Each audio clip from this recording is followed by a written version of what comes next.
أم لا؟ هو أنا بس ليا تعقيب على المقدمة يا أستاذ اتفضل. عمرو. خريطة الطريق المختزلة اللي أنت قلتها كان هي خريطة طريق حينما طرحت، كان لها بنود أخرى لم نسفت الآن، غير موجودة، زي إيه؟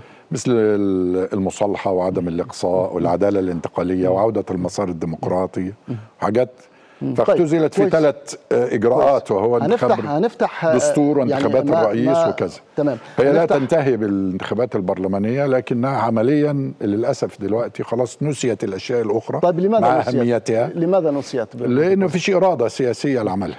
لكن طبعا كان لازم يبقى فيه رئيس، كان لازم يبقى فيه من ضمن هذه تعديل دستوري أو دستور جديد، كان من ضمن لازم هذه البنود التي تفضلت وأشرت إلى أنها اختزلت المصالحة، وحضرتك يعني في الآونة الأخيرة كان ليك تصريحات مختلفة في موضوع المصالحة، حتى في حوارك الشهير مع رويترز من حوالي 3 شهور قلت أنك أنت حاولت تعمل مصالحة ما بين الجيش ما بين جماعة الإخوان ولكنها فشلت.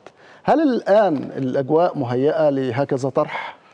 أنا هرجع، أنا يهمني هتكلم في دوت، لكن برضك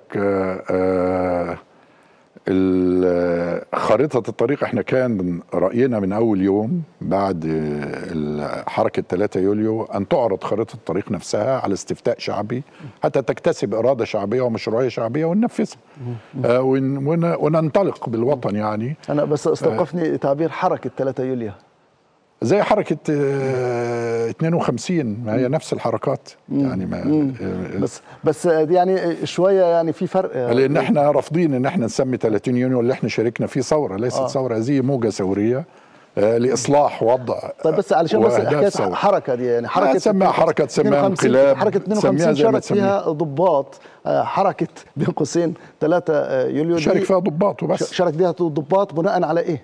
ليس بناء على شيء. ما خرجش الناس في الشارع؟ لا، الناس خرجت الشارع عشان تحقق غرض سياسي وليس للمطالبة بتدخل الجيش. ده موقفنا احنا كان حاسم وواضح، بنعتز بجيشنا المصري، ضد انه يتدخل في السياسة بأي شكل من الاشكال، ضد انه هذا صراع سياسي كان موجود، احنا كنا الطرف الاخر من الصراع او احد اطراف هذا الصراع، كان يترك لنا الفرصة لإدارة هذه المسألة، وانا شرحت الكلام ده. طيب ممكن سؤال بس يعني